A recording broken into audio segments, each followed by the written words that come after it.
Hello everyone. आज हम लोग अपने YouTube channel law and order पे कंपनी लॉ स्टार्ट करने जा रहे हैं। कंपनी लॉ जो है लॉ स्टूडेंट और कॉमर्स के स्टूडेंट के लिए बहुत ही इम्पॉर्टेंट है। लॉ स्टूडेंट के लिए जुडिशरी पर्पज़ से देखें तो, और कॉमर्स स्टूडेंट के लिए चार्टर्ड अकाउंटेंट के पर्पज़ से। अब हम लोग कंपनी में कहाँ से इनकॉर्पोरेशन से लेके वाइंडिंग अप तक हर एक चीज़ जानेंगे, जिसमें अगर हम सबसे पहले आज की टारगेट की बात करें, आज हमारा पहला क्लास है, तो हम इसके मीनिंग डिफिनेशन के साथ साथ हिस्ट्री और ऑब्जेक्टिव भी देखेंगे। साथ साथ ये जो एक्ट है इसका कमेंसमेंट क्या है वो भी जानेंगे। सबसे पहले हम बात करें कंपनी की, तो उसमें एक ये डेट है 2013, ये सबसे इम्पोर्टेंट डेट है। और हम बेयर एक्ट में देखें तो 2 सब क्लॉज 20 जो है वो कंपनीज एक्ट का डिफाइन करता है कंपनी क्या है। कंपनी जो भी कॉरपोरेशन 2013 के अकॉर्डिंग और साथ साथ 1956 एक्ट के अकॉर्डिंग हुआ है, यानी कि जो भी प्रीवियस एक्ट के अकॉर्डिंग हुआ है उसे हम कंपनी मानेंगे। साथ साथ एक और बात करें, कंपनी एक लीगल एंटिटी होती है जिसे ग्रुप ऑफ इंडिविजुअल्स फॉर्म करते हैं और वो कमर्शियल और इंडस्ट्रियल इंटरप्राइजेस के बिजनेस को ऑपरेट करती है। और एक कंपनी टैक्स और फाइनेंशियल लायबिलिटी के पर्पस जो डिपेंड करते हैं कॉर्पोरेट लॉ और उसके जुरिडिक्शन को ऑर्गेनाइज करती है। इसके बाद बात करें, ये हो गया आपका डिफिनेशन। अब डिफिनेशन की बात करें तो कंपनीज एक्ट में बेसिकली क्या दिया हुआ है, 29 चैप्टर्स जिसके अंडर आते हैं 470 सेक्शंस और साथ साथ 7 शेड्यूल्स, जिसमें आपको फ्रॉम इनकॉर्पोरेशन से वाइंडिंग अप के सारी चीज़ें बताए गए हैं, जिसमें बेसिकली आपको हो गया incorporation of company, formation of company, prospectus and allotments of securities, provisions related share capital and debentures, meeting directors and etc. ऐसे बहुत सारे चीज़ के साथ साथ आपको पेनल्टीज़ भी दी गई हैं कि कंपनीज एक्ट में कोई फ्रॉड होता है तो उसमें आपको क्या क्या पेनल्टीज़ होती हैं। उसके बाद बात करें कमेंसमेंट की, तो कमेंसमेंट क्या होता है, बेसिकली कमेंसमेंट क्या है, ये होल ऑफ इंडिया में ये अप्लीकेबल आता है कंपनीज एक्ट। साथ साथ कुछ ऐसे प्रोविजंस हैं या फिर कुछ ऐसे एक्ट है जो कि कंपनी एक्ट के मतलब उसके जैसे कुछ प्रोविजंस हो गए जो कि आपको बहुत सारी जगह पे नहीं दिए जाते हैं कंपनी से रिलेटेड, तो वो आपको कंपनीज एक्ट में मिलेंगे।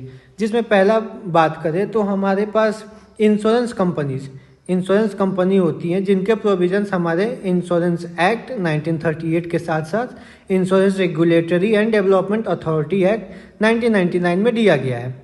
अब इसमें क्या बात करें, हम 1999 में दिया गया है तो बहुत ऐसी चीज़ें मान लीजिए नहीं दी हुई हैं, वो हमारे कहाँ मिलेगी, कंपनीज एक्ट में। वैसे ही हम लोग बैंकिंग कंपनीज की बात करें तो हमारे पास क्या है, बैंकिंग रेगुलेशन एक्ट है। अब बैंकिंग रेगुलेशन एक्ट में तो बहुत सारी चीज़ दे दी गई हैं ये कंपनीज एंड बैंकिंग रिलेटेड, लेकिन कुछ ऐसी चीज़ें हैं जो कि वहाँ नहीं दी गई हैं, वो कहाँ से रेगुलेट होंगी, कंपनीज एक्ट से। वैसे ही हम इलेक्ट्रिसिटी एक्ट, साथ साथ ये स्पेशल एक्ट, ये सब में जो भी प्रोविजंस नहीं दिया है कंपनी रिलेटेड वो कहाँ से गवर्न होंगी, आपकी कंपनीज एक्ट से। ये हमारा कमेंसमेंट है, ये हमारा इंपॉर्टेंट ये सब टॉपिक्स हैं जो कि मतलब कहीं देखिए जो भी कंपनी रिलेटेड जो एक्ट्स है जो कहीं नहीं दिए हैं, मतलब जैसे कि वो इंश्योरेंस एक्ट हो गया, स्पेशल एक्ट हो, वो कहाँ मिलेंगे हमें, कंपनीज एक्ट में। अब हम बात करते हैं इसकी हिस्ट्री की। हिस्ट्री किसी भी एक्ट के लिए इम्पॉर्टेंट होता है एग्जाम पर्पज से भी, और आपको ये हिस्ट्री जो है वो बताता है कि एक मतलब जैसे अमेंडमेंट है वो कंपनी टाइम के साथ कैसे चेंज हुई, एक्ट वो टाइम के साथ कैसे चेंज हुई।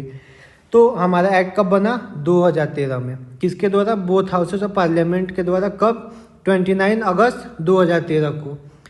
अब यहाँ एक्ट नंबर 18 2013 का मतलब है कि 2013 में पास होने वाला ये 18वां एक्ट है। तो ये तो हाउस ऑफ पार्लियामेंट के द्वारा पास हो गया, लेकिन इसके पहले हमारे पास क्या था, 1956 एक्ट ऑफ 1956 को 2013 के द्वारा रिप्लेस कर दिया गया।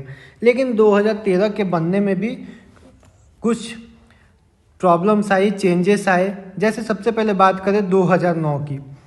अब 2009 जो बिल है वो इंट्रोड्यूस कब हुआ था, 3 अगस्त 2009 को, जो कि पार्लियामेंट के द्वारा मतलब सेंट्रल गवर्नमेंट के द्वारा बाद में विड्रॉ कर लिया गया कंपनीज बिल 2009 को, जो कि इंट्रोड्यूस हुआ था कब, 3 अगस्त 2009 को। Further a fresh bill was introduce to incorporate a recommendation of Parliamentary Standing Committee on Finance and suggestions of all stakeholders। इनके द्वारा कंपनीज बिल 2012 में इन दोनों के सजेशंस पे रिकमेंडेशन पे आया बिल, जो कि बाद में 2013 में कंपनीज एक्ट बन गया। उसके बाद हिस्ट्री के बाद ऑब्जेक्टिव की बात करें तो गवर्नमेंट कोई भी लॉ पास करती है तो उसका ऑब्जेक्टिव देख के पास करती है, क्योंकि कोई भी पर्सन जो है वो ऑब्जेक्टिव पे फोकस करता है और किसी भी एक्ट को उसका ऑब्जेक्टिव उसको एक इम्पॉर्टेंट एक्ट बनाती है। तो ऑब्जेक्टिव में सबसे पहले क्या बात करें, ऑब्जेक्टिव में होता है क्रेडिटर्स के इंटरेस्ट को सेफगार्ड करना और स्टेक होल्डर्स को मतलब शेयर होल्डर्स के इंटरेस्ट को प्रोटेक्ट करना, ये उसका मेन ऑब्जेक्टिव है। साथ साथ जो भी हमारे पास जो लिस्टेड और अनलिस्टेड कंपनीज हैं उनके लिए कॉम्प्रिहेंसिव प्रोविजंस को बना के गवर्न करना। तीसरा हम बात करें तो जो हमारे 1956 में जैसे कि पहले के टाइम के अकॉर्डिंग 1956 एक्ट बना, लेकिन 2013 के टाइम के अकॉर्डिंग उस लॉ को पास किया गया। आज हमें उस लॉ को पास हुए 11 साल हो गए। तो 1956 के जो भी प्रोविजंस थे कंपनीज एक्ट के उनको चेंज करके या फिर बोले तो रिपील्ड कर दिया गया रेलेवेंट सेक्शंस को, और इम्प्लीकेट किया गया बहुत सारे इम्प्लीमेंट हुआ बहुत सारे सेक्शंस, न्यू सेक्शंस 2013 के एक्ट में, जो कि 2056 से हटा के और न्यू सेक्शंस ऐड किए गए। उसके बाद अगर हम बात करें, ये तो हो गया ऑब्जेक्टिव तक की। अब आगे हम बात करें अपने आने वाले वीडियोस की, तो जिसमें आपको कंपनी से रिलेटेड कैरेक्टरिस्टिक्स के वीडियो भी मिलेंगे, जो कि नेक्स्ट वीडियो होगा हमारा। कैरेक्टरिस्टिक्स के बाद हम बेसिकली डिफिनेशन जो कि सेक्शन 2 है और इम्पॉर्टेंट सेक्शंस है, उसमें बहुत सारी ऐसी चीज़ें हैं जो कि हमें जानना ज़रूरी होती है। साथ साथ आपको जो भी हमने शुरू से बोला कि एक स्टार्टिंग से लेके एंड तक कंपनी के बारे में जो भी चीज़ होगा उसको हम पार्ट करके वीडियो ला के आपको समझाने का पूर्ण प्रयास करेंगे। आज के वीडियो में इतना ही। लाइक कीजिए, सब्सक्राइब कीजिए। Thank you.